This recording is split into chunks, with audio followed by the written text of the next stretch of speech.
उन्होंने जो वादे किए लोकतंत्र में इस चुनाव से पहले कि हम ये करेंगे, आज उन पर काबिल नहीं है।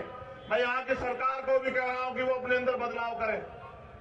वो अपने वादों को, जो वादे उन्होंने किए थे आवाम से, उन पे खरा उतरे, वरना उस सरकार का भी सामना करना पड़ा तो सरकार का भी सामना करेंगे, अपने लोगों के हक की आवाज को दबने नहीं देंगे। एक बहुत बड़ी घटना पे आपका ध्यान आकर्षित कराना चाहता हूं। यहां की छोड़ दो, यहां के साथियों ने कल रात से बताया कि परमिशन नहीं दे रहे थे, तो मैंने उनसे कहा कि देखो एक पक्ष की सरकार है जो परमिशन नहीं देती।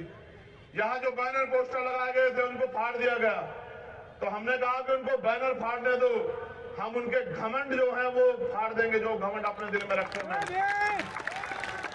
हमारा भाईचारा जिंदाबाद था और जिंदाबाद है, लेकिन साथियों मैं जो इस मंच से कह रहा हूं उस पर अमल होना चाहिए। भारत के सुप्रीम कोर्ट ने आरक्षण पर जो कैप किया, आपके एजेंडे में सबसे पहला मसला आपने रखा है कि EWS का आरक्षण खत्म होना चाहिए। ये गलत है, वास्तविकता में गलत। लेकिन भारत के सुप्रीम कोर्ट ने, सर्वोच्च न्यायालय ने उसको मान्यता दी और कहा कि आज हमने 50% की कैप खत्म कर दी है। मैं एक मंच से कहना चाहता हूं कि मुल्क की तरक्की, मुल्क में रहने वालों की तरक्की, इस आवाम की तरक्की तब होगी जब इस आवाम के लोगों को हक अधिकार मिलेंगे, जब इस आवाम के लोगों को नौकरी मिलेगी, रोजगार मिलेगा, जमीन मिलेगी, आगे बढ़ने के अवसर मिलेंगे, तब जो है इनके हालात बदलेंगे। तो मैं मानता हूं कि जिसकी इतनी संख्या भारी उसकी इतनी हिस्सेदारी। संख्या के आधार पर आरक्षण इस देश में अब लागू होने का समय आ चुका है। चाहे वो मुसलमान की आबादी हो, चाहे वो सिख की आबादी हो, चाहे वो जैन की आबादी हो, चाहे वो दलित की आबादी हो, चाहे वो पिछड़े वर्ग की आबादी हो जिनकी 52% आबादी हो, झुंझुना 27% का वो भी पूरा नहीं मिलता, उसको लेके घूम रहे हैं। और इसके लिए जरूरत है कि मुल्क में जातिगत जनगणना होनी चाहिए। जब जातिगत जनगणना होगी तभी पर्दा खुलेगा कि किसकी कितनी संख्या और किसको मिला क्या देश में। आज हमें इस मुल्क में आजाद हुए 70 साल से ज्यादा हो गए, लेकिन अगर जातिगत जनगणना हो के आंकड़े बाहर आएंगे तो पता लगेगा कि हम पे कितने रोजगार, कितनी नौकरियां, कितनी जमीन है, कितना बिजनेस है, कितनी हिस्सेदारी हमें मिली है हमारे मुल्क में। देश आजाद हुआ, कमजोर रह गया, गरीब रह गया, जिन पे सामाजिक, आर्थिक, जो ब्राह्मणिकल सोशल ऑर्डर है उसके आधार पे जिनको अधिकारों से, पढ़ाई से, अवसरों से वंचित रखा गया, वो ऐसी हालात में पड़े रहे। और आज भी इसी हालात में कुछ लोगों के भरोसे, जिनको रहबरे कहते हैं, कि उन रहबरों के भरोसे वो जिंदगी बदलेंगे। कोई रहबर जिंदगी नहीं बदलेगा आपकी अगर आप अपनी लड़ाई नहीं लड़ोगे। मैं आपसे अपील करता हूं कि समय आ चुका है, उठ खड़े हो, इंतजार मत करो। ये हक अधिकार का समय है, ये अपने आने वाली पीढ़ियों को जवाब देने का समय है। अगर आज हम लोग चूक गए और मुल्क के आईन, मुल्क के संविधान पे जो खतरा मंडरा रहा है, अगर वो खतरा और मजबूत हुआ तो कल आने वाली पीढ़ी आपसे, मुझसे हिसाब मांगेगी। मैं इस्लाम के मानने वाले लोगों से भी कहना चाहता हूं कि इस मुल्क का पूरे दुनिया में एक ऐसा मुल्क जो सबको बराबर का अधिकार देता है, जिसका संविधान, आज उस संविधान को कुचलने का प्रयास किया जा रहा है। आज हमें एकता बनाने की जरूरत है। जानवर भी समझते हैं, ये जो सम्मानित साथी बैठे हुए हैं, ये गौर करें, जानवर भी समझते हैं कि जब आग लगी हो जंगल में तो सबको एकजुट हो जाना चाहिए। ये साइड हो जाइए, वीडियो बनाइए तो साइड हो जाइए। लेकिन आवाम नहीं समझ रही है, यहाँ से भीड़ को हटा लीजिए, क्योंकि जो लोग खुद अपने निजी स्वार्थों में बांट के रखना चाहते हैं उनको भी जवाब देना पड़ेगा हमारे साथ साथ।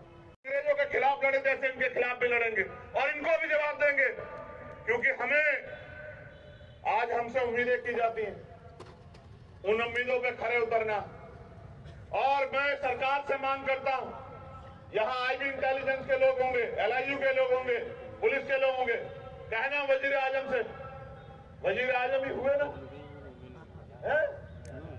मुख्यमंत्री, कहना मुख्यमंत्री से कि मॉब लिंचिंग पे 2 महीने के अंदर कानून पास करो, और नहीं करोगे तो फिर करेंगे तुम्हारा भी सामना राज्य के मैदान में। आप तैयार रहें। हक की लड़ाई में किसी के लिए कोई समझौता नहीं। आपने वादा किया था मेरे लोगों से, जो भाजपा की सरकार में मॉब लिंचिंग होती है वही आपकी सरकार में, फिर आपका क्या फायदा मुझे बताइए। अगर नहीं सुधरोगे तो आपके सामने भी लड़ेंगे संवैधानिक रूप से, लेकिन जवाब देना पड़ेगा। मुख्यमंत्री जी, आपने जो वादे किए थे कि हम करेंगे, और हम करेंगे, कब करेंगे? बीच में भी आपकी सरकार से डावाडोल हो रही थी, आपके कर्मों की वजह से। हमारे लोगों ने तो पूरा इंतजाम किया था कि आप बैठे रहे कुर्सी पे। इसलिए आपसे कहना चाहता हूं कि हमारे जो मुद्दे यहाँ की इस अधिकार रैली ने रखे हैं, उनको आप अपने जहन से अपने साथियों के साथ मिलकर उनको अमल में लाएं और उन पे कुछ अच्छा करके दिखाएं। और आपसे ये कहना चाहता हूं, मैं तो नाउम्मीद हूं इन लोगों से। उसका कारण कि हमेशा ठगे गए और फिर उम्मीद करके बैठते, फिर ठगे जाते हैं। तो मैं नाउम्मीद उन लोगों से हूं, लेकिन आपसे नहीं। आपसे कहना चाहता हूं कि इस लड़ाई में अब समय आ चुका है एक दूसरे का हाथ पकड़ के आगे बढ़ने का। और मैं निराश नहीं करूंगा आपको, मेरा वादा है। मैं यहां समाज से वादा कर रहा हूं, निराश नहीं करूंगा। आप एक कदम चलोगे तो 100 कदम चलूंगा, आप 100 कदम चलोगे तो 1 लाख कदम चलूंगा, और आप नहीं भी चलोगे तो भी जब आपकी तरफ कोई आंख उठेगी उसको जवाब देने के लिए आपका भाई आपके साथ खड़ा रहेगा। पूरी जिम्मेदारी से कह रहा हूं। बस अमल में लाइए और अपनी जिम्मेदारी को समझिए। समय किसी के लिए नहीं रुकेगा, ना मेरे लिए, ना आपके लिए। कल हम सबको जाना है। ये निजाम जो आया उसको जाना है, लेकिन दुनिया क्यों याद रखे आपको मुझे बताओ। यहाँ इंसान भी पैदा होते हैं और जानवर भी पैदा होते हैं। लोग अपने लिए भी जीते हैं, याद उसको किया जाता है जो दूसरों के लिए जीता। तो दूसरों के लिए यानी कि दूसरे भी, वो दूसरों में भी अपने जो उम्मीद करके बैठे कोई हमारे लिए लड़ेगा, कोई बोलेगा। ऐसे हालातों में एक शायरी हमारे साथी अधूरी छोड़ गए हैं, उस शायरी को भी पूरा कर देता हूं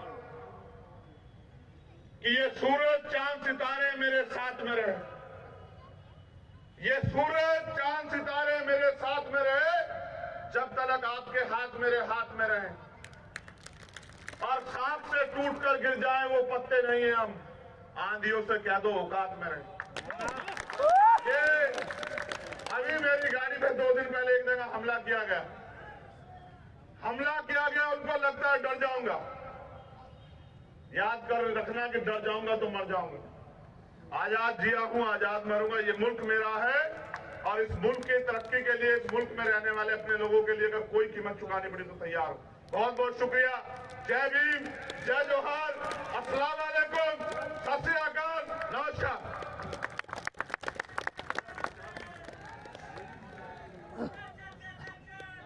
जय भीम, जय भीम। कुमार सिंह जिंदाबाद।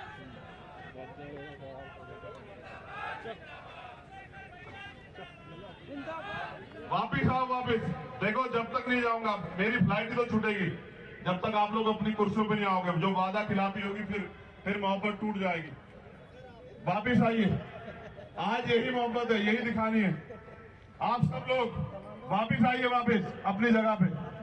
अगर आप नहीं आएंगे तो मैं नहीं जाऊंगा, मेरा नुकसान होगा तो आप देख लो। मैं जबान का बड़ा पाबंद हूं और वो इतनी ही करता हूं जितनी कर सकता हूं। वापिस आइए अपनी जगहों पे। जब तक हमारे बड़े यहां नहीं बोलेंगे, जब तक ये मजमा समाप्त नहीं होगा, तब तक आप अपनी कुर्सियां नहीं छोड़ोगे। चलो अपनी अपनी कुर्सियों पे वापस। मेरा अनुभव है, मुझे पता है ना, तुम लोग मेरे जाने के बाद इधर उधर हो जाते हो, तो ये फिर इनकी लड़ाई कौन लड़ेगा जो भाई हमसे उम्मीद करके बैठे हैं। चलो वापस अपनी कुर्सियों पे। अरे भाई अपना, अगर मेरी फ्लाइट छूटी तो झारखंड के साथ में याद रखना, भीम आर्मी के, फिर बुलाते रहना, नहीं आऊंगा, फिर तब जाऊंगा जब कोई मुसीबत होगी। बैठो अपनी अपनी चेयर पे जाके, चलो वापस चलो, चलो तेजी से चलो। इनके अध्यक्ष चलो बीच में जाके कहो आप लोग साइड में आइए ना। अब मैं बड़ी अदब और एहतराम के साथ हमारे तमाम जिला अध्यक्ष सब लोग, मुझे अगर एक मैंने कहा था ना, देखो इन लोगों मेरे जाने के बाद ग्राउंड क्रॉस किया तो आज तुम्हारा भैया यहाँ से नहीं जाएंगे भैया, बस यहाँ तक आपके विदा थे भैया, यहाँ से नहीं जाएंगे भैया आगे हम लोग। भैया एक सेल्फी बस दे दीजिए भैया। आई लव यू भैया। भैया आई लव यू। चलिए आप लोग ग्राउंड पे चलिए भैया, आप लोग ग्राउंड हो गया, अंदर चलेगा गाड़ी। ग्राउंड में